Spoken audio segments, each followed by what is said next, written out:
Yeah, I'm sorry. I'm done. I'm done. Okay, wow. It's music. I couldn't not. I'm sorry. So, I love the pause of our podcast. If you're listening to the podcast, not watching YouTube, every time you hear the pause after I say something, that's the cue of Ace staring at me. Well, I made the biggest mistake I can make. I literally couldn't play. So now I don't care what happens for the rest of the show. You are watching and listening to the most malapert podcast in the world. Malapert. English beyond my can vocabulary. Do you guys want to guess what that means? Monopause? No. Malapert? No, I'm uncultured. Malapert means smartass. That's us. Okay. No, that's like the most intelligent word. Insult. Yes, intelligent insult. You're such exactly a monopert. Malapert. Pert. There you go. I'm putting an accent to it. Pert like a purse. Not a pet. This podcast is a podcast of We're Alive Descendants, and we're only doing We're Alive Descendants. We are doing the first part of the finale, which is what, Wakka? Freedom. The price for freedom. Price for freedom. I lost I was it. like, wait a minute. Oh my gosh. You got him. He was wrong this time. It happened. And it was the finale too. It took how many chapters to get you I know. on that? The Price for Freedom, part 1 of 2. We're only doing part 1 of 2, even though we're going to be blunt about this. We know the part 2 of 2, but we're only going to talk about part 1 of 2. Yeah, so the original goal was going to be to watch the live this morning, which we did. Yeah. Yes, and then we were going to amazing. do everything at once, but because of the fact that this is the finale and there's going to be a prolonged break between this and season 2, we don't even have a time. We didn't get a time from Casey on when the next one's going to be. We're like, you know what? We'll just do this one. We'll release this one. I believe you said Monday, so tomorrow. And then next week or later in the week, we'll release this one, and then we'll let you guys know about future plans. Yes. Just because we're not done. We're not done. We actually before anything else, I'm going to introduce myself. My name is AJ. Ace. Wakka. Welcome. What was that? Yo. We're watching the live, and Casey, we'll give you, man, thank you so much for plugging our podcast. Yes. And you saying that we need a name. We actually we do need a name. We had some ideas now, at least. Yeah, I know. And it's I just gotta get I think we're agreeing AJ with Couch Guys. I'm just kidding. No, we we have not. I'm pretty sure you're the only one that agreed. You yourself and that guy. Yeah, exactly. But yeah, we need to come up with that's our hope is for the next season we will have an intro and like a name for our YouTube. I think at least we should try and have a name for the part 2 finale. Oh, because that way we can leave it off with that. Too much pressure. Get it together. Yeah, you already have an idea. Okay. You have a couple ideas. You just got to say yes to one of them. Yeah, That's not Couch Guys. I know. We'll talk about it. We'll talk about it. We'll talk about it. Yeah. So like I said, we're gonna talk about the finale, which apparently we just found out we're only having 3 seasons. Yep. For We're Alive Descendants. Next season, Mixed I believe emotions. Casey said it's going to be about 10 episodes instead of 12. 10 episodes. Yep. And he said he's about 80% done as of right now with the writing. When we're recording this, with the writing of season 2, and then the end will be season 3. It's exciting, of course, but it's also kind of sad knowing that there's an end. And Casey said there's always an end for all my stories, so expect an ending. Yeah, and with this, this very well could be the end of the We're Alive story. He said he could always bring it back. He could always go back to it, yada, yada. But unless I misheard him, he said that this and then the one additional side story is going to be it. Oh, interesting. Okay. Nice. I mean, he's got other projects, but for the We're Alive world, we're still gonna be here. We're still shooting reviews, and we're still talking about We're Alive till we all die. Till death do us part. Exactly. Till we're not alive. Okay. All right. What? Okay. Let's talk about this. Let's talk about this part 1 of 2 of the finale. I totally enjoy I totally enjoyed the intro of this podcast. Oh, I agree. With the bossa nova feel of the instead of just the typical. I mean, we love the typical, the usual "We're Alive." Yeah, Suspense. It was more, suspenseful. Yeah, this opening was really good, just as good as how one of the earlier episodes, how they started off with Dunbar before they broke off with the intro. Oh, so this was really good. I really enjoyed it. Which we found out from the live. If you didn't see the live, you're supposed to watch the live in their YouTube account. We're Alive in YouTube. I forgot his name, but he said it's his band and Festi. Yeah, yep. they Feste. Oh yeah, they did this. Right there. It's like got a ride on here. here. Let's go. Yeah, they did that intro, and it was amazing. Yeah. It was really good. The song is called Annie.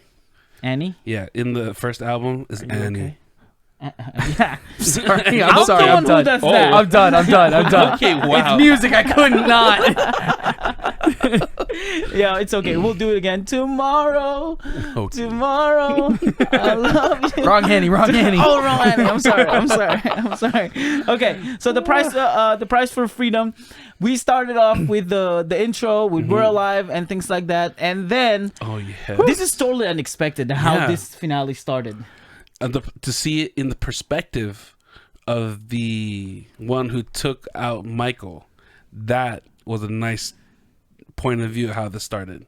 No, I mean, yes, but at the same time, it's like what the unexpected part is. I mean, we kind of need to know what happened. You know what I mean? Well, yeah. But to go in here without any because the way I was picturing it is.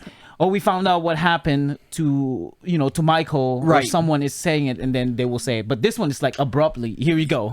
Yeah, it's like it's kind of being portrayed as Peg's ongoing nightmare. Yeah, of just reliving that situation, almost Groundhog's Day. That moment for her. Yeah. When she woke up from that nightmare, I thought, is this for real, or is this her just playing? Oh, that's what I said. That that in the live. I saw your question. I guess they missed it, but yeah. It most there was likely a lot it going could on. Be, right? There was a lot, yeah. Casey said this was the second time that Pegs had this moment. When the Michael proposed to Pegs, and that was the first time, and then this is the second time. Yeah. But I think, and I'm just assuming that's exactly what happened because of what Ace said and what the podcast said that I have right here. Events and Pegs waking up from a dream. I'm guessing they did the investigation on how it happened, and pieced them together. Because she said she woke up and I what do you say? I played this in my mind.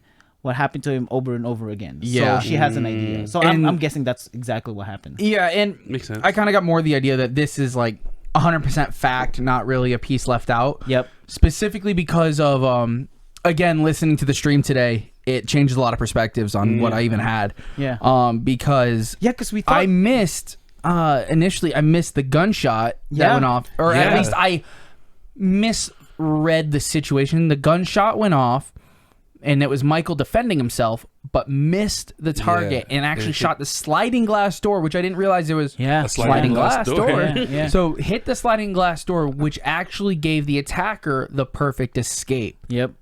Didn't have to open anything when people were rushing in, blah, blah, blah, like just right out. Yeah. So that's kind of the thing that makes it like, this was fact. This wasn't just a dream. This wasn't just oh man, this must be how it happened from Peg's perspective, who wasn't there. Right. She's like, I know what the office looks like, so let me Sherlock Holmes this. Yeah. It's funny though, and this might be my fault, and you guys can laugh at me. It's okay. I thought Michael was in the bathroom when he got stabbed.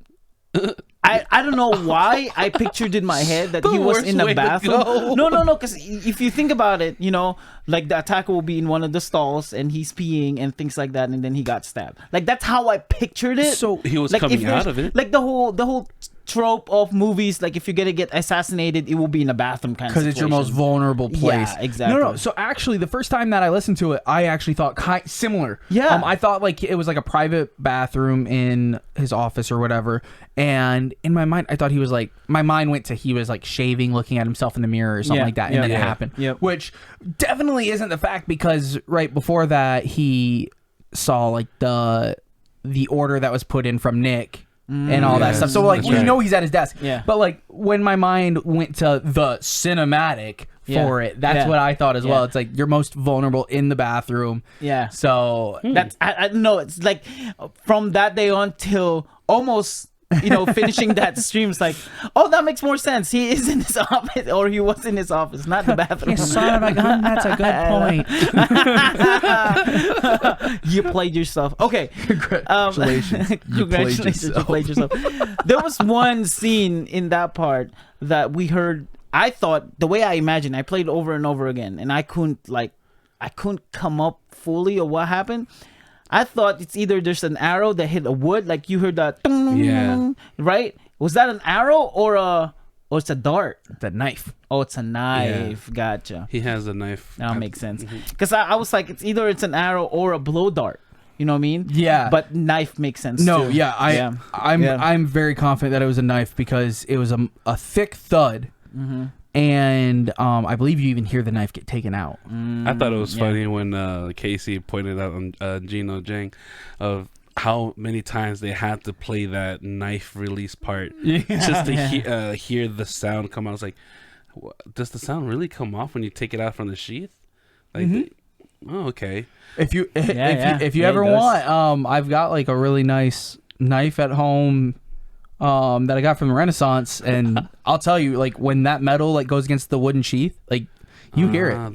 This is Michael's killer right here. I play the fifth. No, so with that sound, Michael got stabbed twice, right? Because you hear that, and then Michael, that's what you hear. Like you can hear like the. Casey, this is his audition to be your sound effect guy. You guys did a great job with sound effects, by the way. Awesome. It was great, like because we talked about this before. It's a challenge to imagine and to picture how things are going on. You know what I mean? And it's either you do it perfectly, which they did, or you can do it so cheesy. Or like saying, "Oh, I got stabbed. Oh, I'm dead." You know what I mean? Like you could do it perfectly, which they did, or so cheesy. It's like, this kind of cringe. Just to make the sound of being stabbed. I wonder what they were stabbing. Huh? Just to make the stab, like they actually stabbed something. Yeah. What did they stab? A tomato. I could see stabbing like several different fruits. I could see stabbing an arrow target. Like those like square targets, something like that. I could see that, and it sounding pretty good. It sounds wet. Speaking of someone's wet, I'm not gonna say it because it was in the next episode. Sorry, it was in the next episode. I am so sorry. Like, I got carried away. I know. All right, let's get back into this. So after the dream state, how about you lead us? Because I'm gonna get carried away in the next episode. You want me to do it? Okay. Yeah, do it. So from the dream state, we jump into Dean and Pegs kind of talking. Like, Pegs wakes up and sees Dean. Yeah. With the what is that? The pot, the water pot, the teapot, the kettle whistling, the kettle. That's right. Oh, did you guys hear when while she was like waking up, it was the whole Pegs telling Michael who did this to you, because it's like so much combination of wordings in there, so many layers, but the one main thing is the last one when that's the thing that's like, this was a dream. It was a dream. So Pegs kind of starts asking questions as soon as she wakes up, because she's like, hold on, so sorry, Pegs woke up on the couch. Yes. Right? Okay. Yes, because she's sleeping on the couch. I was like, there's no way she woke up in the bedroom and Dean was there. No, because Dean, it sounds like Dean was like helping make breakfast or something along those lines. She's like, she kind of goes, I believe the order was she kind of goes through like what she's been living through, like it's happening over and over, blah, blah, blah. She's reliving the moment, kind of like what you said earlier. Yeah. And like, where's Ruth? I thought she was making pancakes. Yeah. Dean's like, do you want the real answer? Like, do you want to know the truth? And she's like, did you say, do you want to know the Ruth? Truth. Okay. Sorry. I'm sorry. Good. I love the pause of our podcast. That's if you're listening to the podcast, not watching YouTube, every time you hear a pause after I say something, that's the cue of Ace staring at me. It's like we could make a full silent montage. If you go back to like us reviewing chapter 1, part 1. To next week's, dude, you could probably have like an hour clip of just me pausing and staring at you like what is happening? Like, what is this dumb thing you're about to say right now? Don't do it. He did it.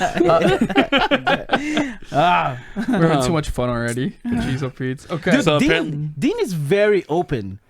Like he opened up right away. Like to the Pegs. moment that they opened Pandora's box, he was like, "Yes, I can finally let it out." He does seem like somebody who really wants to talk to somebody because through this conversation as a whole, like you really see like he's not.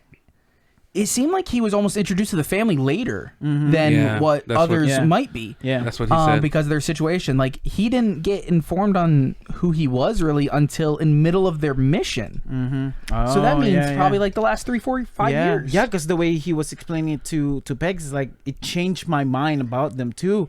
Until his entire perspective on his mom's changed. Yeah, until it's like, crazy. Oh man, I mean, they're spies, you know? It's so like, so it's like there was a big dynamic shift. And so I think it's almost nice for him to get that taste of reality, but then see that taste of confusion that he had and help somebody through it. Yeah. So I think Dean's like a super honest, super nice person. I know. I have it right here. He seems to be a very, very nice person. You know, he's very much like reverse of most of the family we've seen. I don't think there's been another family member we've seen quite like him. He might not be an official member yet, and that could change. Like the moment you get the ring, everything might change. But I mean, look at Vincent on the other hand, like because we're all assuming at this point like he's definitely part of the family. We could say like 96% almost, if not more. If not more. Like even he's not like this. Like no. And he's not I'm guessing like something to do with all this is his task to get his ring. Oh my gosh, yes, we're gonna talk about that. And so it's like all this stuff, he's just a completely new, unique person, which has been so nice because the thing you've been asking for since chapter 1 is can we have someone that we don't relate or connect to somebody else? And I think so far out of everybody, he's the one. He's the one. Yep. Because everybody else you can kind of connect. You're like, oh, I see this trait, I see this trait, I see a mix of traits. But with him, it's like, it's just Dean. Yeah, it's Dean. And the cherry on top is like the end of the episode when he decided to go with Pegs. You know what I mean? It's like you can almost 100% sure like this dude is not a traitor. There's no, if someone said on the, because you know I have multiple people messaging me about their conspiracy theories and their opinions about and we were alive really on the bandwagon of Dean is the traitor for a while. Right. Several episodes. And then with everything that he's doing right now, like if he turns out to be, let's say if he turns out to be a traitor, it would be a big plot twist. I think it would be a big blow to all of us too. Exactly. We would never be able to trust Casey again. Right? He played his role so well that like, wait, you what? Destroyed us. Oh man. So they're talking, and he's like, "Okay, I'll give you like, you want the real answer? Like, I can tell you everything." Yeah. Gave her the rundown. She's getting information about the Republic and what they're doing right now. Yep. And then from there, she's like, "Okay, how are you their son?" I don't want to be rude, but how? And this is the moment you find out he's like, "Oh, I don't care." Like he's like, "I'll tell you everything now. I will tell you how the moon was formed." Like, because he said it's basically like, I gave you the biggest secret that that we have. This one is like, I can tell this in public. It's like not a problem. Yeah, it's nothing to hide. It's funny because that's like the exact thing that I felt when I played that show in Ypsilanti couple years ago. The very start of the show was my worst moment. So the way my amp is set up, I have to heat it up, I have to let it warm up or whatever, and then I like flick it on.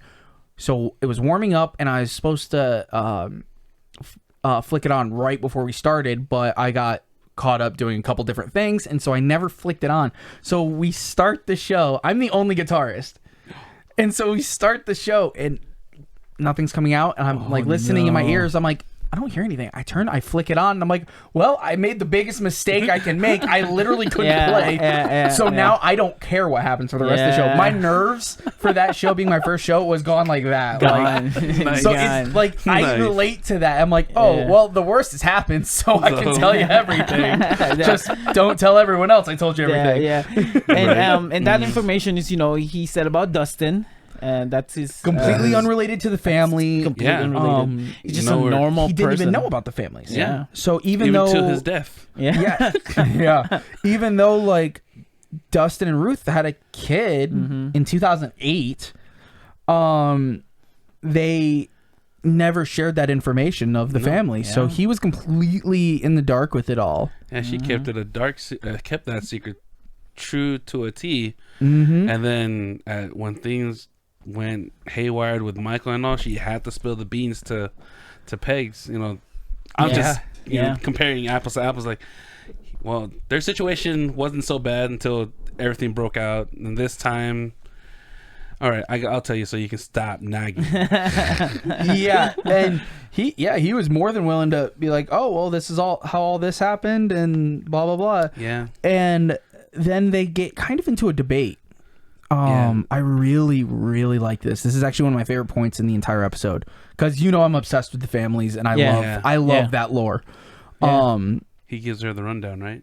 Kind of like they kind of had the debate of the family are bad people.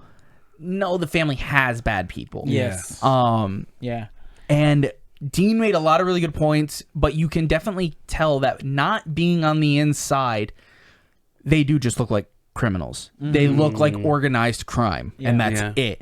But they're like, no, it's more secret society. Right. They're like, well, I am a bloodborn, meaning I'm born of the family. I am not family. I am not in the family. I don't have a ring. In order to become officially a member of the family, you have to do a task. A rite of passage. Yes. I love when because it's like basically Pegs ask him, how would you feel about that or something like that. But I love what Dean said. He said if you're if you're blood related, that means you're part of something bigger than yourself. And that will play a lot bigger when Vera finds out that she's part of the family. You know what I mean? Like this whole thing is not just a simple thing. Because she's already part of a bigger picture, being the daughter of the president, and now she's gonna be in a bigger, more picture. Knowing all of her. Yeah, I mean, if you think about it, like this is gonna be like a weird kind of analogy for it, but like if you think about being like the son of like Genghis Khan, like you're like, I am the one that's gonna take over your mass empire, blah blah blah. Now imagine if all of that was secret. They didn't know that you secretly took over all the highest points of power. Bro, and now that you are an adult, congratulations, hi, I'm your dad. Like what? And you have this much power in your life. Oh my gosh. Like here now, as long as you'll say yes, you can have everything. I can only imagine what you can put the work in, and you can have everything. I can only imagine what Vera will react to knowing all this. I feel like it's gonna be rough. It's not gonna be a good first impression, I think. Like I could definitely see it going either way, because she doesn't seem to have a hate for Jeremy. She doesn't seem to have, or Oliver. She doesn't seem to think that that CJ has any dislike for him. Like, in fact, it seems like CJ still cares about him, right? And understands to a point why it happened the way it did. And so it's like you could see it being a good thing, but I think it's gonna be like one of those like, why did you leave? Well, I had to because of this. Okay, now we're kind of on good terms. Like one of those like flip situations again. It's kind of your standard trope, but to me, it almost makes the most sense for a situation like this. Still. So he talked about the task, right? He gave some examples, like for initiation, giving a bribe, stealing, killing someone. That came from Pegs. Killing someone, because Dean is like trying to say it, under his breath. It's like killing someone, and I was like, who's the first person that popped in our head when she said killing someone? Yeah, but it's like it's Vincent. being part of the family and kill someone, and he killed Michael. And that's like the first thing that popped in my head.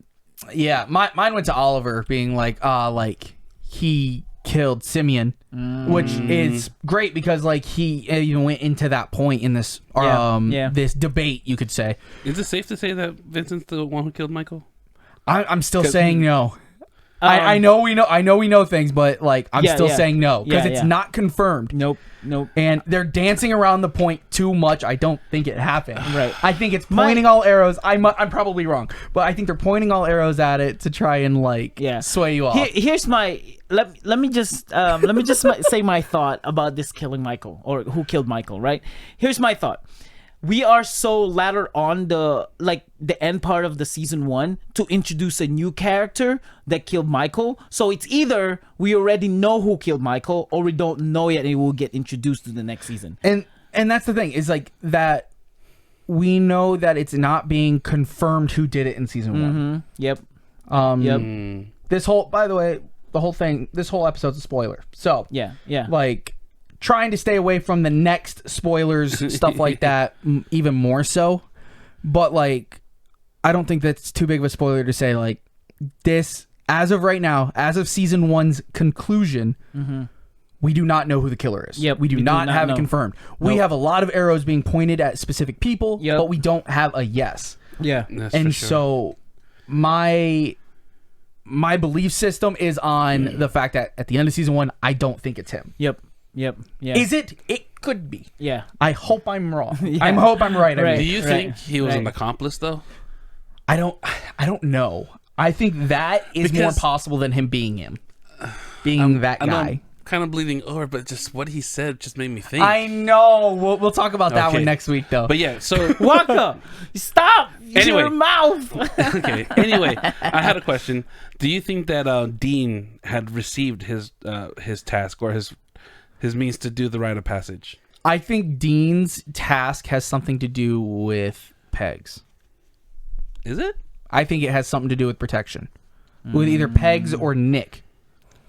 Because I thought initially, they were to protect Vera, and then everything broke loose, and then they had to expand their mission task. So Dean's mission was never to protect Vera, to my understanding. It was Ruth and Mira's mission to protect Vera. Which we know it's not their rite of passage because they're both members. They both have their rings. But I think that Dean's mission would have had to do with the other side. Once they got there, it might have been one of those things that was given to him, because he found out that he was a Bloodborne after the mission was assigned to them. Fair. That's right. That's what he said. Or he might. Dean hasn't been to the headquarters to be introduced and to do the whole thing. I don't know if you have possible. I don't know if you have to file an application form to do that. I have no idea how it works, but I don't think he has a way like to talk to people yet. Hey, I wanna be part of the family. I don't think he started the whole thing yet. Yeah, which that's kind of my other thought is if he did, I think it has to do with the Tink bloodline. Yep. If he hasn't gotten it, then it is one of those like he just hasn't gotten it. Yep. But it's possible that you just have to be given your mission by like the head of a family. Yeah. So meaning you might be able to get it from a parent or from something like that. Right. Because we know I'll get into the ring more specifically in a moment. Yep. It'll help get us back on track. But it seems like the rings just get handed down. They don't get new rings. It was his grandmother's ring, right? Yes. Yeah. And so all right, so after that, I think it's they talked about. So after the debate, they go during the debate they go into like the Dean makes a really good point. He says because Pegs really leans into the killing. Like she's like that's inexcusable, it's unforgivable. Yeah, and he says you lost me. Like this is the part that you lost me. Yeah, and he's like we only do it under certain like pretenses. Like we don't just go kill. Are you really going to tell me that there's never been a person that should die or that needs to die for a specific reason? Yeah, I wonder. It's like had to take a life even if it's warranted. Yeah. And that was good. An absolutely amazing phrasing, amazing way to put it, because it's like she probably went to Scratch. Yep, I have it right here, because you can hear like Peg's agreeing a little bit, like because she's then, like, I did that. Yeah, and that's when, and I was like, I wonder if she's like, she had Scratch in her head, you know what I mean? Like that's gonna be the thought. That was the thought. My thought for her would be Latch. Because that's when she killed. So she's relating more immediate. She probably thought Scratch needed to die as well, because you kind of think of those two as a pair. But for her, I think Latch is always burned on her mind. It is, to our knowledge, the one and only person she has killed. She caused Scratch to die because she was the one that shot her. Yeah. And because of that, Bert did what he did. Terrifying. So seriously. Her story is not we're alive. Her story is bird alive. Okay, I'll give you that one. That was a good one. I'll give you that one. Thank you. Yes, I did it. I'm done. He's like, I'm retiring. Podcast over. Okay. Channel retired. So he made that argument, and it really seemed like now she can almost trust him. That was probably one of the most important things to happen throughout the whole episode so far, or the whole like last couple chapters. A lot of big things have happened, but this is what's going to lead into the whole second season from their side. From the, as we've been calling it the whole time, Team C side. But so after everything, she asked to see a ring. And Dean says, a real one, not like the one the one that you assume you saw.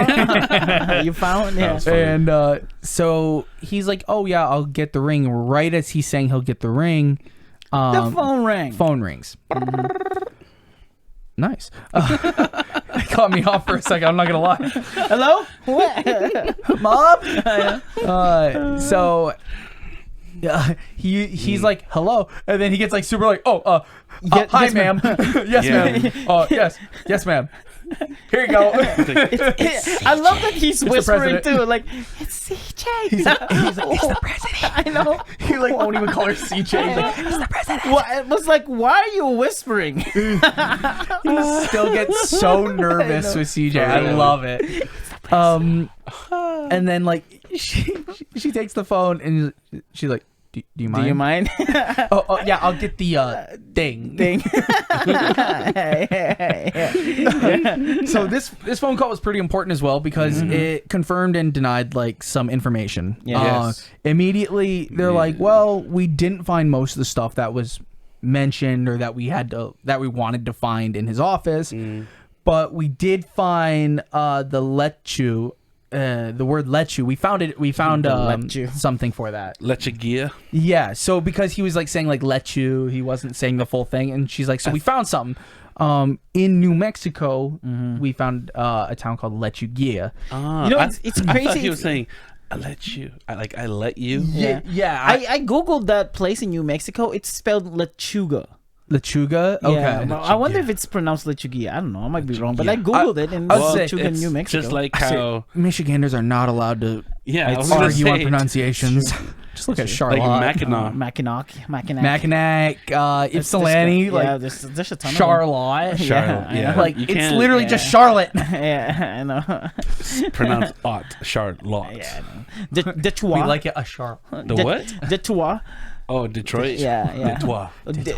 Detroit or Detroit. Yeah. I say Detroit makes so much more sense because we're so close to Quebec and like all the French. Yeah. It makes more sense, but you know, we're not cultured. That's us. It's just Detroit. Detroit. Our brains freeze. So and then we also find out that there are logs for someone named the director that only Michael had contact with. Nobody else had any kind of information anywhere about this. And he knew about her since 2019 is how long, not how long he's known about her, how long he's been communicating with her. So that's even bigger, because that means that their knowing of each other could have originated back further. Is it confirmed it's to her? Is it confirmed to her? No. Oh, it's not confirmed on that, but what this is confirming is that he's known about that person since at least 2019. Yep. Which is how many years ago at this point? Yeah, I mean, this is like 5 years ago or something like that. Yeah. Like if you think about it, though, this new information that we found about the director, would this be a helping theory that it might be Tanya? Yeah, I'm thinking. I think so, because as of right now, to everybody, Tanya's dead. Mm-hmm. The only other person that could have helped with the information on who the director is Hope. Yeah. Yep. Hope. The closest person outside of Michael to Tanya. Yeah. Like literally, it was those three, and that was it. Yeah. And one of them is dead. Yep. Exactly. Well, two of them now. One is confirmed dead, and the other one is allegedly dead. Well, you know what I mean? Yeah. Well, so we had a funeral for her. No. Talking about Tanya's allegedly He's talking about dead. Michael saying that those two are both dead. Yeah. But one is, one might not be. Mm-hmm. Okay. Oh And yeah, so- I'm not referring as Michael as dead. I'm talking about because It took me a second to rewind that because I was like, two of them are confirmed dead. Yeah, One yeah. of them is said to be dead. Yeah. The other two, we basically seen the bodies. Yeah, they're dead. I saw- Tanya just disappeared between I saw the Story in the Survival stream, and this. I saw in the stream someone said, Casey, please tell me Pex is lying that Michael's dead. I'm like, bro, let him go, bro. He's dead. I should really follow the rule. I should follow the rule that if you don't see a body, they ain't dead. Yeah. You know, they were saying that about Kalani's daughter. So there's a working theory that Kalani's daughter might be the director. I'm like, what? This is getting way too far-fetched. That was like...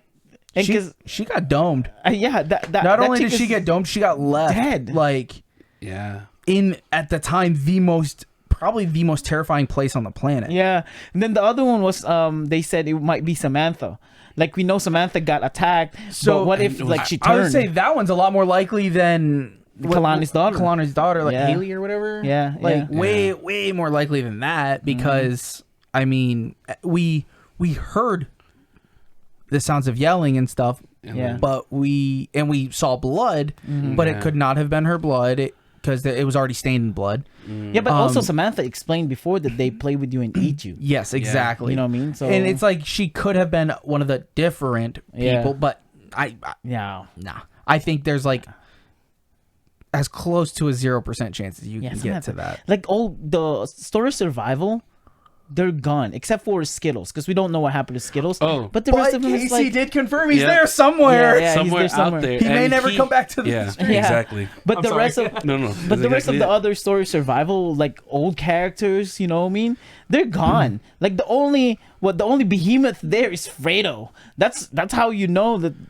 And that ain't even Story of Survival. I know, right? Nope. Exactly. They're like, well, I'm talking about like the behemoth specifically, but the rest of them are just like, you can't. I think we're gonna be wasting our time thinking about and trying to connect old Story Survival characters to Descendants. Yeah. I think we can assume that they're gone. I was gonna say but that's hard because we're doing the same thing with the director. I mean, we're still saying it's Tanya, so we're still connecting.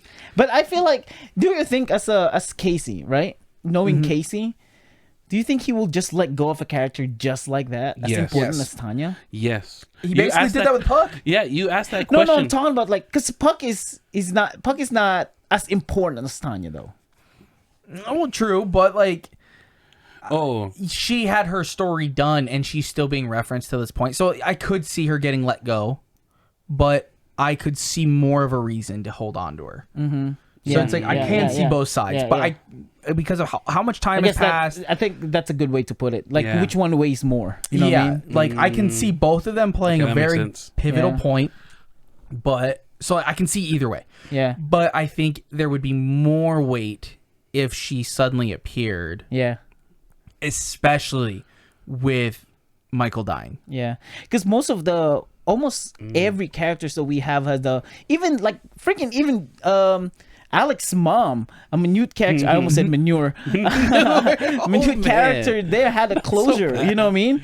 Like, we know that she died, but we got a closure from that video. Yeah, you know what I mean? So yeah, because like and like we got the closure even with like the funeral. Yeah, and even freaking Gloria came back, so it's like we don't have to wonder about Gloria because she came back, which we were wondering about ever since episode 1. Right, exactly. This kind of feels like it's totally like the whole world alive is ending because all of the previous ones are connecting together. Yep. Like, dude, like even when it comes to like bringing characters back to give them some kind of closure, I mean, even Violet.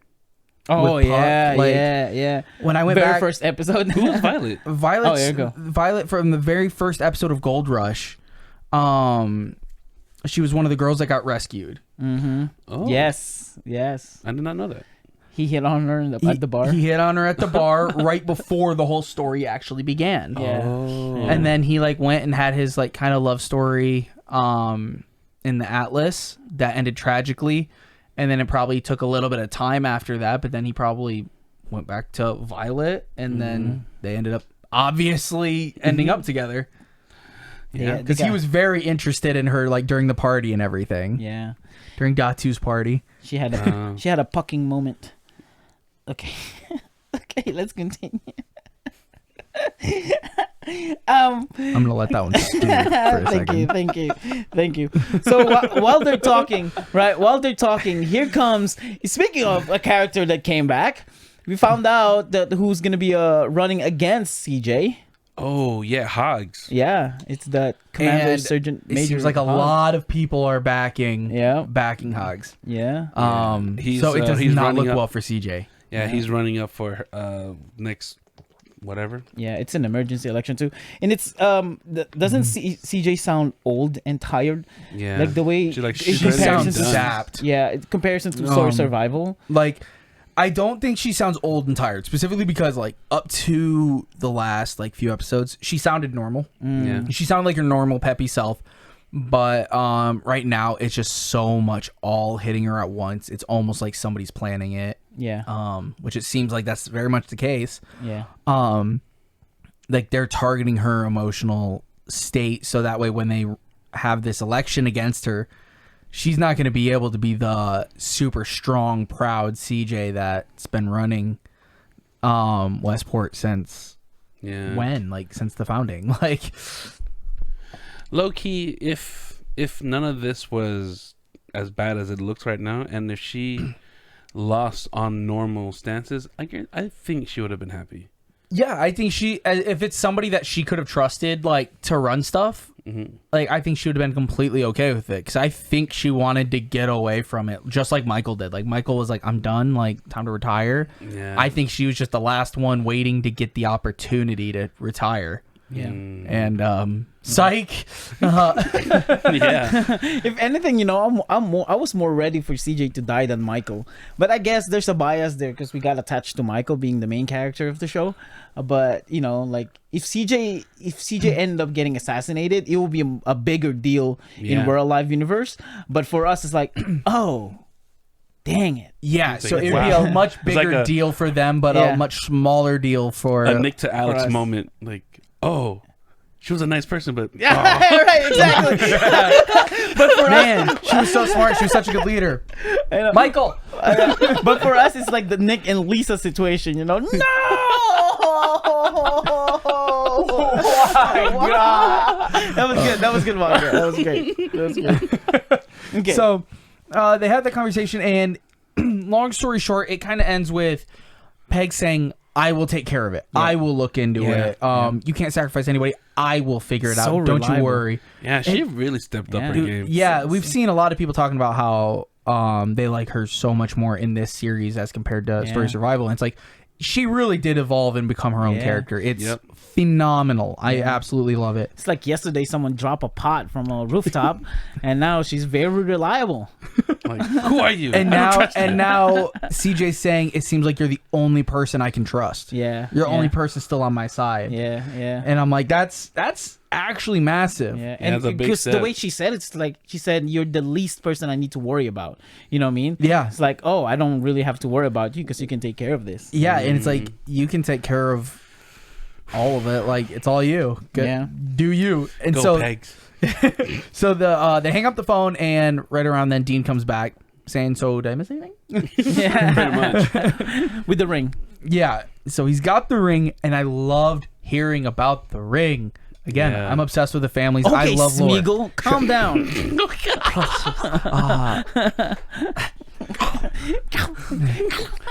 My precious. Okay.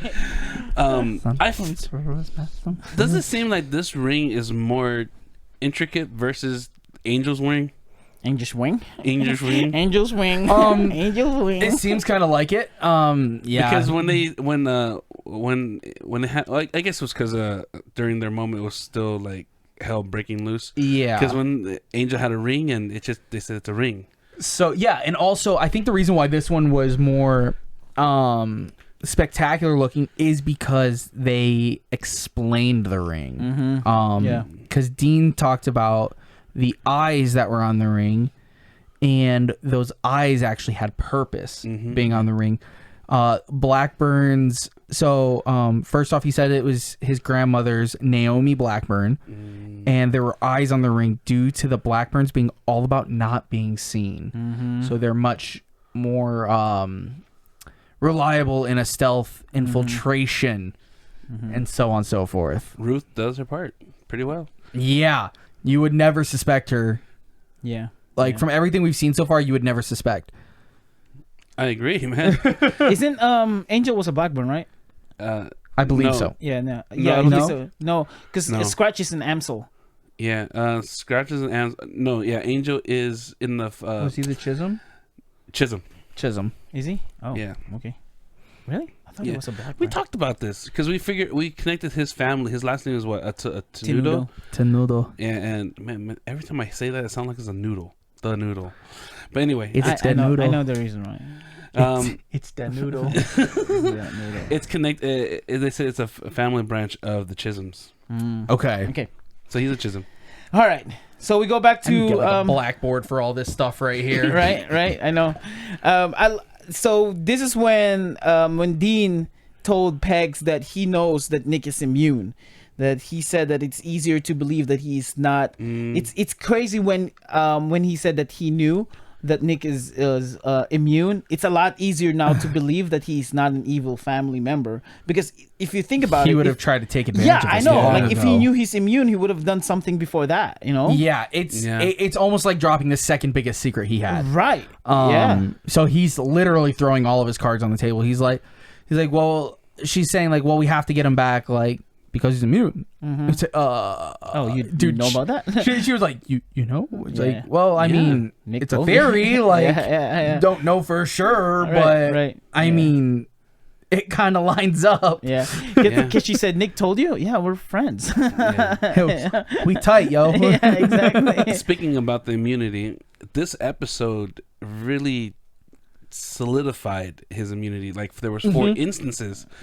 This moment, and then the moment with I know we're going to talk about it later with Walrus and Boar. Walrus and Boar, Yep. Will and Alvin. Will and Alvin, and then himself. Yeah. Yep. Yeah. I was like, okay, now we really believe that he's That's immune. Good. That's good. I'm waiting for him to somehow get semi-infected by Cole. But Oh, shut up. what? Or he might affect Cole. He might bite Cole, and then Cole turn to a human He's being. like, payback. He turns to a human being, like, oh I was like, crap, oh, you know. I've got thoughts about that later. No, but seriously though, like I have genuine we thoughts about haven't that. we haven't seen that in any zombie movies or TV shows. Yes, we have. to reverse that. No, right? Like Yeah, I a have. reverse. Really? Yeah. Warm World War zombies? Z? Not World War Z. It's about Warm Z Zombies? Nation. Oh, Z. Oh, you haven't seen that? Nation. Yeah. Oh wait, we did. We saw it in I Am Legend. Oh, yep. Yeah, that's right. That's right. Because the husband was mad. He's like, Although that was more. I Am Experiment. Legend is more like vampire. I believe is what they were. It's not really a zombie. It's like, it's something. It's a mutated something. It's almost like happened. they're like vampire lichens. because they're not That's true. really dead. you Yes, know? exactly. Yeah. That's why I think in the story they're supposed to be vampires. But in Z Nation, they were dead, like zombie. zombie. But they and were still. there's capable one of dude. talking. There's one dude that's like immune and kind of gets the ability to control zombies. Yeah, I remember. And so he would bite people, and it would save some people from being zombies, and it would turn others into zombies. It was a very interesting dynamic because his character had a lot of fluctuations. Oh, wow. Okay. How about warm bodies? Does that count? I have no idea. The warm bodies, they stay. That looks so weird. They stayed zombie, but they have morality, so they didn't kill people. They're still zombies. Oh, really? Yeah, they're still zombies. That's dumb. So Dean, so Pegs asks Dean for some help. She's like, "You have connections. You can do things, right?" And he's like, "Well, I mean, yeah." Again, I'm gonna kind of summarize this part because we've gone on a lot of tangents. There's not a lot of bro. We're almost an hour and we haven't even passed. We're in like 10. We're like 10 minutes into the episode. Seriously, we enjoyed the freaking thing today. It's the finale. Come on. We need to not watch the weekly release right before doing these. It makes our minds too stimulated. I know. we get too into our conspiracies. Yeah. And so to kind of summarize what happens here is she says, "Can you get us a plane or like a ride out?" He says, "Yes. Do you think you can fly it? Blah blah blah blah." She's like, "I've spent enough time behind like tour site seeing all this stuff with her dad that it's forever burned into her head." Boom. Okay, great. So Dean takes her to I believe this is when he takes her to the strip to like see the plane, like, this is the one I got for us. And you can hear the other soldiers doing training. Yep, you hear the drills and everything kind of going on. So he's like, all right, this is the one we're gonna take. He gives her kind of the rundown of what it is. She's very confident that she can fly it. He does stress that this is a one-way trip. That's right. You will need to find a way to refuel once you get there, or something along those lines. Like, you have to figure out how to get back. This is one way. And she's like, yep, I'm gonna do it. She is so set on this, like nothing's gonna change her mind. He's like, all right, well, I'm going. Yeah. And that, like, cherry on top. Yeah, and she was like, no, you're like, what if I don't want you to go? Yeah.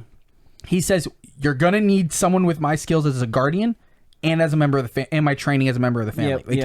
You need these things. Yeah, and I need to protect you. And I can protect you, and it'll help me get back to that. And he points out, like, you don't do guns, right? So you have me. Yeah, so you got me. I'm a guardian. And he says the line, I will not be left behind again. Ooh, and I was like, oh, okay. He is good. He is my boy now. That thing was chills, bro. That was chills. That's such a strong line. Such like a basic, overused line through cinema history, blah, blah, blah. But it hits so hard that you can't just move by it. Yeah. When Peg said that Michael, told Nick not to tell everybody because they might exploit it. Speaking of exploiting his ability, here comes Boren Walrus. Yes. There's one last thing I want to touch on before. Sorry. Because this was mentioned by Dean. He said, are you sure you want to go now? You're going to miss Michael's funeral. She says he would want me to go. Yeah, he would want me to go. They're doing a lot of those lately. Like he would want this. They would want this. Yep. Which is true because Michael said, don't mourn for me. Get the job done. That's literally what he did in the first couple chapters. Survival, exactly. Literally, he's like, we can mourn later. Let's get through this. And even then, he didn't want to even mourn. He just wanted to keep going. No time for mourning. And so, so we jump to the Boren Walrus. Yeah. And this one is just very almost like straightforward of what happened. They Boar wants, recap. Yeah, Boar wants to take Nick, but Waller said, "Heck no! There's so many infected in there. We have the sample. Can we bring the sample to the Republic?" And they made a whole plan. And Waller said, "You're not coming with me? Yeah. No. About that. I gotta protect my place." Yeah. I liked that. I was listening to that episode. I was like, okay, now Walrus really cares for the Boar. Part of me feels like, is he playing his role as Walrus, but is he like a secret kid of the Boar, or just got something going on with her, or just close in general? Now, you can think, sorry, Ace, you can think that, you can think that way, but the way I took it too in a different perspective, it's like, Walrus is like, you're giving me this task, but you're not coming with me. You know what I mean? It's like he doesn't want to get this whole responsibility just by himself. You know, it's not necessarily like I care about you. It's like, no, you're gonna send me with this big job. You gotta come with me because I don't want to go to the Republic by myself. You know what I mean? Like, because Boar has more influence than Walrus. That kind of thing. Well, that's okay. That makes sense. But it's just how his line at the end. Well, at least from my point of view, he sounds very sincere. And it's like when he was leaving, it's like, all right then.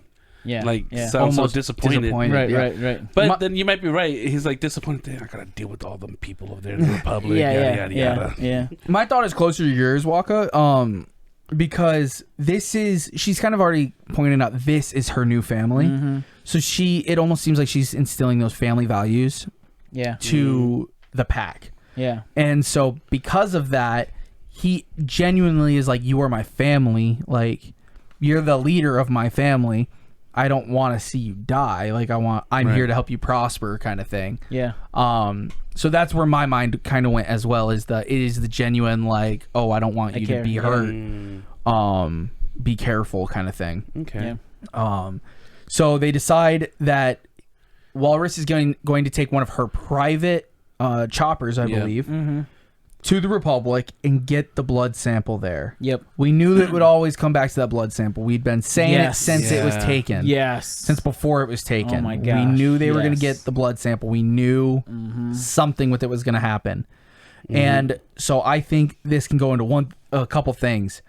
I think they're going to find out either how to start testing for a cure with the blood or how to try and turn the blood into a weapon or something like that. Like, there might be a couple things with it, like, because now they're probably going to learn that some of the infected cells are in his blood, because Tanya already found that out. Yeah. And they never wanted to do an infusion with Tink blood, because they were afraid of what kind of effects it could have on others.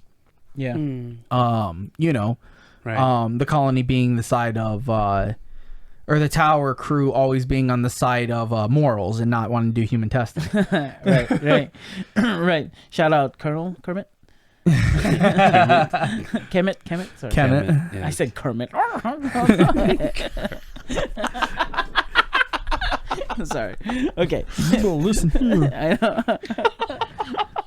He just ruined his image. just the big green frog commanding everything. Like, everybody. So from there is dude, I was so surprised when I hear Alvin. I'm like, oh crap, he didn't leave. I was so pumped. Yeah. I was so pumped. And honestly, like, Alvin's character is just getting more important and better. Yes, he came back. I'm like, oh shoot, yes. They gave him the perfect sign off. It was the perfect excuse to leave and never come back. Like, he could have literally retired his character with that laugh going down the dark hall, getting out. Like, that was the most thuggish thing I have ever seen on or listened to on We're Alive. Oh my gosh, bro. He's like, that's crazy. That was good. That was amazing. Yeah, but he came back. Yeah. It came back and he went and saved with Will. urgency too. Yeah. And it was good. And so now with this whole saving Will is Will's like, are you by yourself with this and that, and they're trying to open it, and then we got introduced to a new item to more his improved to his new toy. More improved item. He said, where's the lock? About 4 fingers from the lock. So he's like, okay, step away. Far. He's like, all right, good. I know. Dude, shot right through. That was sick. Because Alvin said at first, like, okay, I'll take care of it. Oh, that's no, right. I don't. I can't. He tried to man that one. He's got to smash it. That's right. It didn't work. Did you grab the rock? No, I don't got it. I took it back. It was a prank. And we are introduced to the new weapon, the Mata pistol. The Mata pistol. Yeah, it's a new improved Mata gun. Dude, he's got 5 cartridges left. Yep. I want to point that out. Bro, what's his face? Like a Magnum then. Yeah, he will be happy to know that thing got improved. Oh, Datu. Oh my gosh. Datu will be so happy. I would love to see how Datu could have reacted with all the advancements from his design. Yeah, he will be so excited. He will be like, oh. Especially because so far it's not being used for Still purpose. Mm-hmm. Yeah. Yeah, and it was strong because it got through metal doors. You know what I mean? Metal doors, the chain and the lock. Yep. So it's great. And they were all just from scraps that he put together from the tower. Yeah, he's a boy genius. Yeah. And then they were talking, right? They were Alvin telling. So Alvin goes inside. Yep. Yeah, and this is where his character kind of really flips. Mm-hmm. This shows like Alvin's true purpose in the series. Like who Alvin came here to be. Yep. So Will's kind of like, oh yeah, like this is rough. Nick got bit. Look at this. Shows him the clip of him getting bit, and then he's like, wait, so is that him now? Is this live? Yeah. Yeah. He's like, yeah, like it's only a matter of time, or not. Yeah. Yeah. Alvin's like very much on the immunity train instantly. And we know why. Yeah, like we're pretty sure why. No, in case he said because the director mentioned that. Oh yeah. But like, why would the director know? Yeah, and he mentions that he works together with the director, so it's not like why would the director know of immunity? Yeah, that's as of right now we've only seen one family. So there's probably more. Here's my. Going back to whole Tanya being the director, I have in my notes here Alvin telling Will that Nick is immune from the director. The director telling him. Now, if the director is Tanya, wouldn't he do the same thing that Boar did? Because Boar easily connected the dot. Wouldn't he like connect the dot easily that they might be related? Yes. You know what I mean? If the director is Tanya. If he knows the name Tanya Tink is the director. Yep. So he could connect those dots quicker than the Boar did because the Boar had to go through a couple different steps. The Boar had to go through check the vitals. Yep. Check this. And we've never seen it from this type of infected take so long. And she went through several steps as to where he's like he's immune. And review the old footages, know the name of Tanya and like, Tanya Tink, you know, before to get there. But Alvin didn't mention that, he might be related to my director. Yeah, no. he just Yeah. So that's why like there's a lot of things that are upping this little. It's almost like the Dobby buildup. Like it's like I think I know. We're just waiting for the confirmation. Right. Could be wrong. At the end of the day, could be wrong. But it seems like it, and so it's like getting really cool to be able to build on that. Yeah. That fantasy almost. Yeah. The director might be the one who killed Michael. Who knows? Come on. Nah, we don't know. It could be another family member. It's Scratch. No, I'm just kidding. Just kidding. Scratch gone. And they decided. Alvin told Will to protect Nick no matter what. This is where I thought Alvin was very like caring, more of a caring guy. But then I said to myself in my notes, like, is he being sincere or is he trying to protect? What Nick is capable of. I think at the end of the day, he is trying to protect Nick's blood. Yep. Doesn't care about him as a person, like in that way, in such a drastic way. He's like, that kid's blood is everything. Yeah. It is my reason of life. Like it is everything. Yeah. Like, this was my because he said like he's serious. There is no hesitation. Yeah. He's like, I will die for this. Yeah, because so you will fight to die for this. Literally, his character build up. From my point of view, I thought he was like a chicken scratch guy who will run away. Yeah, pee pants. Literally. Like dude seemed like the guy's scared of his own shadow. And until he came to this point, his character really like flipped and was like, "Oh, I'm willing to die for this kid." Yeah. Like, Whoa. Yeah. It was like instantaneous too. It wasn't a build up really. It was like he's immune. We need to do everything for this guy right now. Like just that. Like he's immune. Done. Yeah. Like his whole story set and done. Right. He gives Will the briefcase and he says, "Take all this. All this is important. You're gonna go to the director, basically giving him where and how kind of thing." Can we in that case? Because early on, Alvin said that he wasn't part of the fanatics. Yes. Right. To such an extent, of course, but. Is the fanatics and the director one thing or they're separate? They are the one thing. Yeah, they're the one thing. I wonder. Alvin wasn't the one who said that he's not part of the fanatics. It was Judd. Judd. Was it was the guy that they hired to do the scavenging. Alvin mentioned when he was like introducing himself to the rest of the Guardians in the train, and they said something about tattoos. Like, no, I don't want a tattoo. Like, I'm not that fanatic. Yeah, he wasn't as much into the culty side of it. He was a lot more into the informational side. Right. Which I don't think, because I think what he's saying is he's not a fanatic of ink. Yeah, so he's like not like into ink. He could be like addicted to the information, not to the. He's just. I think he's just under the director, but not like a fanatic to ink. Because those people who's fanatic to ink, they put the tattoos just like ink. So yeah, it could be like the director might not be a fanatic of ink, and that's just kind of where it evolved. Because, for the sake of this, let's say it is Tanya. Tanya was obsessed with all of his research. She was obsessed with every aspect of Ink's life. Right. Not with Ink, but with all the information surrounding him. So that could get portrayed as that makes sense. Ink is our god. Like we're fanatics for him. And that's why she's not the leader of the fanatics. She's the director. Yeah. And again, that's all going towards this specific argument that we've been building.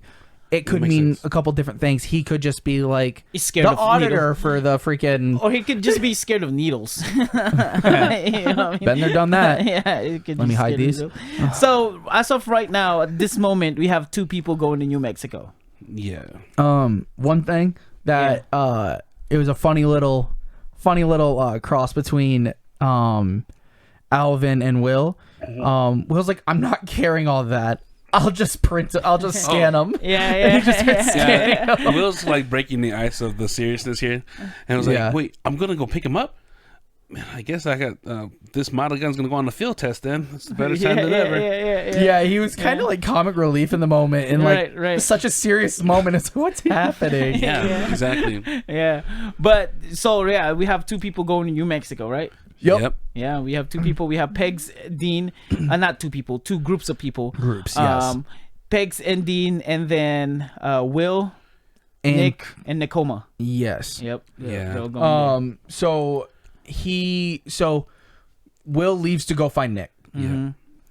Then I believe we jump the to scene switches to Nick. Yeah, and this is when the way Nick was talking about like, oh, I'm immune. It's like. This is now the time that he confirmed that he's immune, because we talked about in the previous episodes. There's no way that they could have tested that because they don't want to risk, what if he's not and he turned, but he's like, oh, I guess I'm immune. I'm still it's really cool. I'm still immune. It's really cool because none of the other characters have gotten to have that experience. Because with him it was always a thought, like I might be immune, but we're not going to test it. Right. Tanya, she was like, I was bit. I might just be a really slow turner. So for the rest of my life, I'm waiting to turn. And then Saul, they kind of thought they were in the clear out of the gate. Like, even though they're like, you're very close to getting his blood, so you might have been contaminated, which now we know he was, but he was immune, so it didn't matter. So it's like, we're not going to take that chance. Oh, well, it must not have happened kind of thing. All the way to the only time he really got bit was when he died. With Ink. Like Ink's looking at him, Ink's looking, and he's not turning. You're not turning. This is weird. This is awful. He's like, his head, weird. I can only imagine what Ink was doing when he was looking at Tink. Is like his head tilting. Like, what's wrong with this guy? Like a dog. Right. And like he's like staring at him because he is a scientist, so he's like trying to like almost take mental notes of like, yes, this is how it'll turn, being bit by me, this guy who made it down all this way without a mask versus these other people that I've bit. And he's like, where are the signs? Where are they? And then as soon as Nick confirmed that he's immune, next thing, looking for Vincent. Where's that son of a... It's like, I'm not worried about turning anymore. Where is Vincent? Gets up, starts running instantly. A quick flip. It makes sense with this character. He switched on Lisa, and now he's like, I don't care about me no more. Now I'm going there. What the heck is Vincent? Vincent! And so, first thing that happens is he runs right into NEKOMA. Yep. Yeah. Let's And give props to Ace real quick for confirming this. This is good because in the previous episode he said that one thing is the order will be Nick finding NEKOMA, and this is it. He did and then find somebody NEKOMA. finding. Yep. I thought it was gonna be like Squad B running into him, so I was wrong on that side. Or but Bor getting Nick and NEKOMA. Yep. I was like, I think they're getting away. I thought they were getting away, but I was like, if they're gonna get caught, it's gonna be those two getting caught together. Yep. Which they were caught by a different bad person first. Which Who's going introduced for our revenge? hero. Who's going to revenge? I was like, So NEKOMA is on the ground, right? leaned up against like that like rock or something. She's whistling. Is she for her attention? Okay. She's like, yeah, it's like Hunger Games.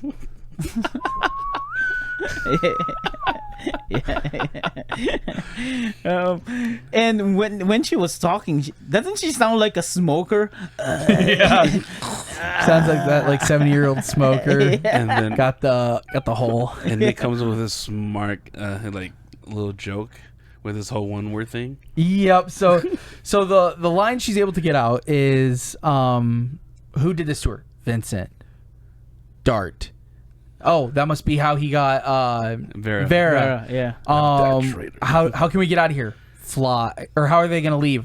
Fly. And so he's like, What? He's like, with all these one-word responses, basically just saying, you're basically, or you're just like Dot. You're just like that. Yeah, It's like, oh no. She says, no. No. She's like, no, I'm better. But are you? You're giving better answers than Dot, though. Yeah, it's like, I know, it's kind of funny. Clearer answers, yeah. You don't need an Alex interpreter. Yeah. No. And so while going, they're like, oh shoot, it's a Yeti. Yep. Going for So revenge. they're like, going for round two. Sorry. Round two. They're like, we gotta like try and get by. Crap, it saw us. Run. And then she says like faster. Yeah. And he's like, I could go a lot faster Without if I just you. left you. Yeah. So they're running. Yep. Will and the Mata pistol save the day. Oh my Yes, gosh, that- coming to a clutch. There's the field test It right was there. cutting so yeah, close. Yeah. That was good. So after like they all talk for a second. Yeah. They were just basically figuring out where's Vincent and you know. Yeah, they're kind of filling Will in on like what happened and what yeah. they got to do, and they're like, they have to go to the airport basically. Yep. They have to go to That's the runway. Yep. So they start heading there to catch Vincent before he gets away. Then it jumps to Alex and the rest of Group B on the monorail. Yep. So they're kind of just talking for a moment and about this and the about situation, everything that's going on. And appreciating the scenario, the scenery. Appreciating. And then Riley's like, "Oh, I can see everything. now. We're up here." She said. Yep. Yeah. And then it kind of goes to Alex saying like, well, we don't all have to go, but Dot and I can go. Yeah, well, because they heard some gunshots and something going on. And It's like, like, the slave camp. yeah, it's Gloria. Gloria is there to save. Oh, because Riley said, how about the slaves? The slaves. It's like, we have Gloria there. We have and a they're friend like, there. Yeah, and he said, Gloria, who's Gloria? And I hope like he explained, because most of those people definitely knew Gloria as a celebrity for sure. Especially Bert. Especially Bert. If he could have But he just said the didn't. last name, they would They didn't say anything about it. But Alex didn't say a last name, because I'm pretty sure if he said the last name, he would know. Did they say Gloria though? I thought they just said we have a friend that going there. Yeah, they said Gloria. They said Okay, Gloria. I thought they just said we have a friend taking care of that. No, they did say that, and then he mentioned the name. Oh, okay. Then he might have just said it like kind of. Because Victor said, "Who's Gloria?" Yep. Oh, Yep. okay, right. Yep.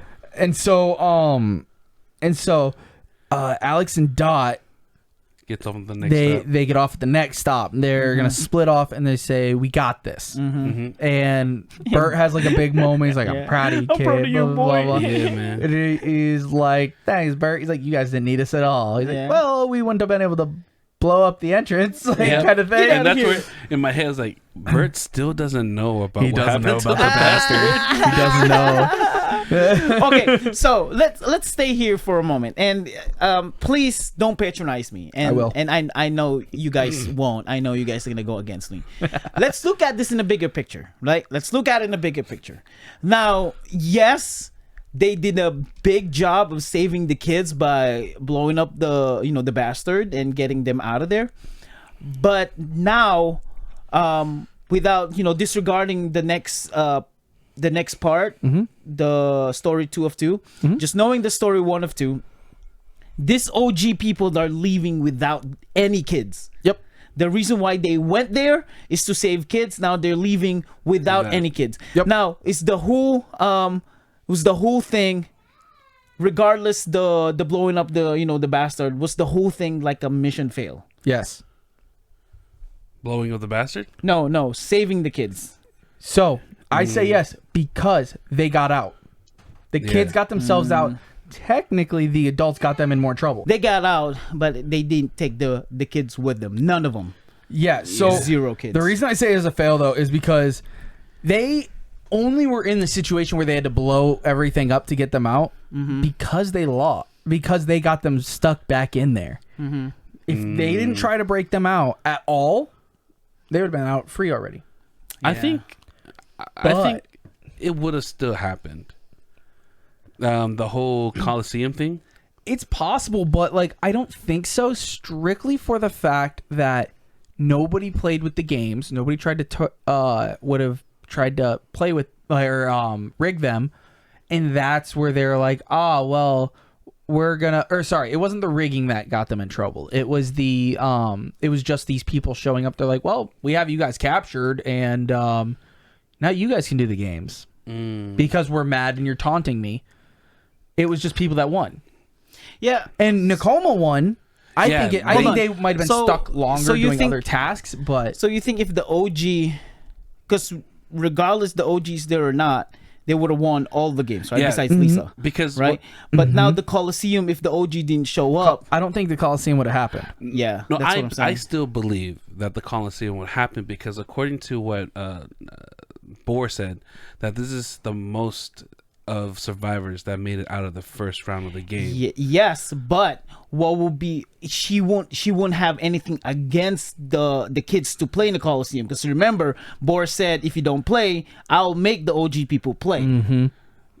So I think she would have worked harder on recruiting rather than no. Okay, so what I mean, like, maybe I'm. What I'm saying is that if without Team B being there, I still believe that the Coliseum would happen with a different bet or a different deal laying down on them. Because as we know, the Boar, she's all about the money. She was trying to make money even after the whole thing was going out. No, I understand that, but if she offered it to when she offered it to Nick, Vera, and Vincent, remember Boar said you guys can leave. They could have said no the whole time. Yeah, but Bohr said the only thing that she's holding against them is like, okay, if you guys leave, I'll make Team B play. Yeah. And that's forced them to play. Because as much as she wants to make all that money and everything, she's made all that money by being the honest person. Yeah. She sticks by what she says, and she's like, so you guys can go. Yeah. But she still would have found another... I found another. That's why I'm saying that knowing her character, I assume she was gonna find another reason to keep them. If it wasn't Team B, it would have been something else. Yeah, which it very well could have been. It would be very hard, though. It would be very hard. But so we ended up there, and I love the funny thing when they saw another monorail, Kelly said, "Can we go around it?" Victor said, "Kelly, it's a monorail. There's only one track." It's one track. And then when Victor suggested, maybe we can get off this and go to the other monorail, and Kelly said, "That's what I'm trying to say." It's like, that's not what you're trying to say. You just gave another reason. That's not what you're trying to say. Bert and you're talking about Bert, right? Yeah. No, Victor. Victor and Kelly. Yeah. Yeah, I feel bad for Victor. Yeah. He was singled out without a weapon. He's like, "You're really giving it to her?" Yeah. I made the right choice. So they decided to get out, and they were at the barn, and Bert forced himself to get Golden Shirley. Yeah, so Bert made the whole argument of like, well, what if we need the gun to shoot through something stronger? What if we need and Shirley? End of the day, Mira sided with him, and Mira's like, "I'll go with you to make sure." Like, and we found out the reason why she said that is to shut him up. Yeah, you guys are arguing for so long. Yeah, it would take longer to argue than to go get the thing. Yeah. Low key though, when this happened, I thought I thought the reason why Mira pulled out that she said that she'll go with him was this is where she was gonna do her thing, getting back at Bert. No, getting back at Bert for killing Scratch. Because Scratch is an Amsel. Gotcha. Yeah, I don't think that good. Though, because of course that's just thought. Yeah. That's a good like thought. I would have never thought that myself, but that's because it was almost like a Scratch was like a redeeming kill. Yeah. Like it was almost like people killed her because of her killing. Yeah. So it was almost like balancing the scales by killing her. And all of them knew that those are the bad part of the family. Yeah. You know what I mean? I was just saying that because I'm really curious to see if that conversation ever comes up. Because of someone's theory that you pulled out about how he pointed out the family, and then he said, "Hey, now think about this. You have Mira and Bert in the same truck, and Mira is an Amsel, Scratch is an Amsel, and Bert the killer was there. And you remember how they said that if anyone kills a family member, they have built a vendetta." I was just putting these pieces together. That's but you can also say what like what Dean said earlier to Pegs. If it's warranted, then and they don't want to be associated with bad family. Yeah, like they've even said like the good family isn't really happy about the bad side of the family. So when they were going up, and I was like, "Oh, is this it? Is this it?" And then I hear Mira turns around. I was like, "Can you still make it?" I was like, and then Bert's going like, Bert Holland, yeah. In my head, I was like, "I feel you, man. I'm not a fan of stairs either." And then we ended the episode of Boar waiting in the room. Yeah. So we have a Boar, Bert, and Mira conversation. It's like, oh, yes, that's kind of intense. Yeah, the three that's a meeting. Moment. That's a moment right there. That's definitely a moment. And I believe that's where the next part starts. So we can stop there. Yeah, we can stop right there. So before we end, there's a lot of pending information that we still need to figure out or still need to happen. The first one is, Bert. Or finding out that it's Bert who killed Scratch, like Mira, knowing that. Nick finding out about what happened to Michael, right? Yep. Gloria finding out the Golden Shirley. I am so excited for that. Yeah. So there's still a lot of pending information that people needs to know and needs to find out. Oh, and also Grant, Lisa. Oh. Yes, that part. That one. That's another pending information that needs hurt. to happen. Oh, that's gonna be awful. All right. Another one that I'm very curious on if this will come up, but Mira and Vincent. Oh. Because Mira may have been avoiding reacting at seeing Vincent. She might know exactly who it is and been avoiding reacting because she's undercover. Yeah. But she might not know who he is. Yeah. But that's true. Another thing too is Riley finding out that Mira, Ruth, and Dean are family. Yep. Yeah. Yeah. That might be a big deal too, for Riley. All right. Well, thank you guys so much for being here. We're almost done with this finale. We'll see you guys. We'll see you guys next week. See ya. Bye. Late. Oh, so good. An adult. An adult.